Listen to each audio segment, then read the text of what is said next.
Today on Low Carb with Jennifer, I'm going to show you how to make Chrissy Teigen's buttery adobo chicken with cauliflower rice. Hey guys, welcome back to Low Carb with Jennifer. I'm Jennifer Bands and I help home cooks make keto meals the whole family will love. Today we are making a recipe from Chrissy Teigen's website. It is her buttery chicken adobo with cauliflower rice. I've never made it before, but it looks absolutely delicious and I love Chrissy Teigen. I'm a huge fan of hers. I wanted to start this series of making recipes from women, entrepreneur bloggers, recipe makers, developers, whatever that I love and I admire, and I wanted to start with Chrissy first.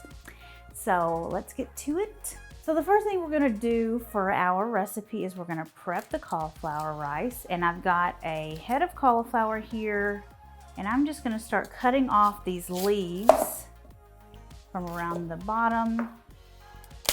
Okay, now we're just gonna chop this up. We're gonna chop up the whole thing, the root or the stem and all, because that can be cauliflower rice too. Okay, now I'm just gonna start putting this in the food processor.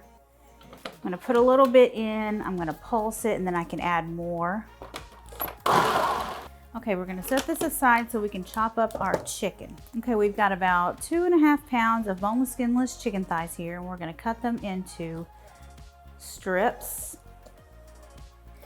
Now this recipe is not entirely keto friendly, but we can make some simple substitutions to make it keto friendly. For one, it calls for brown sugar, but we're gonna use a keto friendly brown sugar substitute. And also it uses soy sauce, but I'm gonna use soy sauce.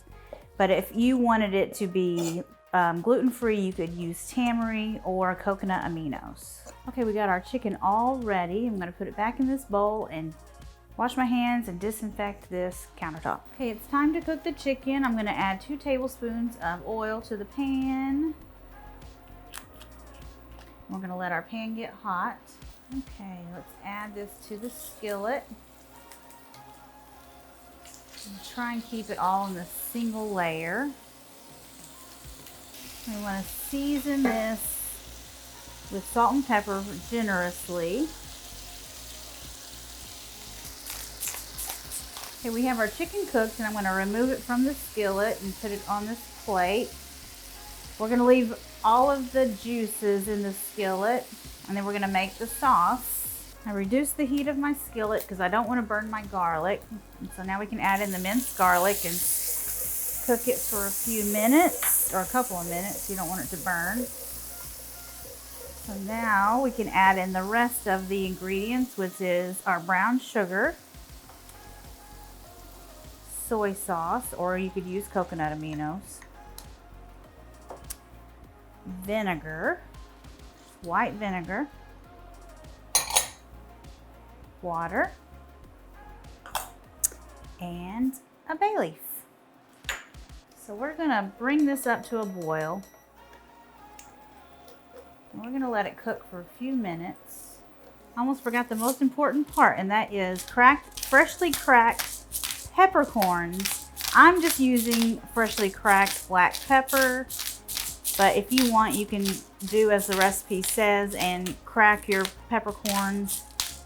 She suggests putting them in a Ziploc bag and like smashing them with a rolling pin or something. But I'm just going to use freshly cracked black pepper. I'm scraping the brown stuff from the bottom of the pan. This is looking good. Okay, now we can slide this chicken back in this pan and coat it in the sauce. I'm going to let it cook for a little bit longer, probably about 5 minutes, just so the sauce can get even thicker and coat the chicken. Okay, this is looking good, so I'm going to add in our final ingredient, and that is butter. I'm going to melt this in, and then it will be ready. We'll set it aside, and then we will start cooking the cauliflower rice in a separate skillet. Also, we want to remove this bay leaf. Okay, this is looking really good, so I'm going to remove it from the heat, and so we can start making our cauliflower rice. Okay, now we're going to make our super garlicky cauliflower rice. We're going to start with 1/4 cup of avocado oil, which I don't have. Let me get some more. Okay. We're going to add our cauliflower rice to the skillet.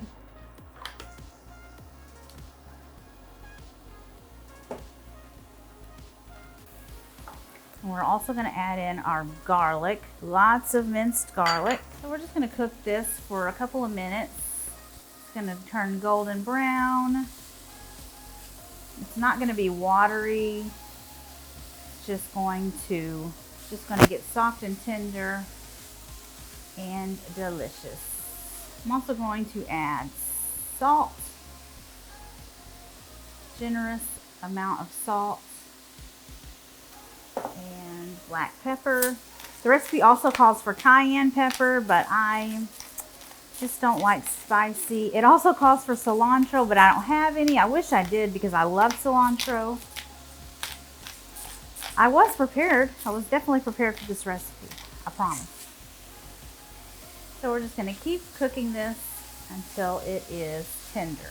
But one thing about chicken adobo, which is a Philippine recipe, is it is supposed to be a recipe that you cook using pantry ingredients, and that's what I did. I used pantry ingredients for the chicken. I am making a mess. I want to taste this cauliflower rice and see if it's done and see if it needs salt. It doesn't need salt, it's perfect. It needs to cook a little bit longer. Okay, our rice is done, so I'm going to spoon the chicken, the adobo, over the top. That looks so amazing. I'm going to pour the sauce on top too, of course. And how amazing does that look? Make sure you check out Chrissy's recipe. It's linked down in the description below. And look at these other recipes that I have linked here. And I will see you guys later. Bye.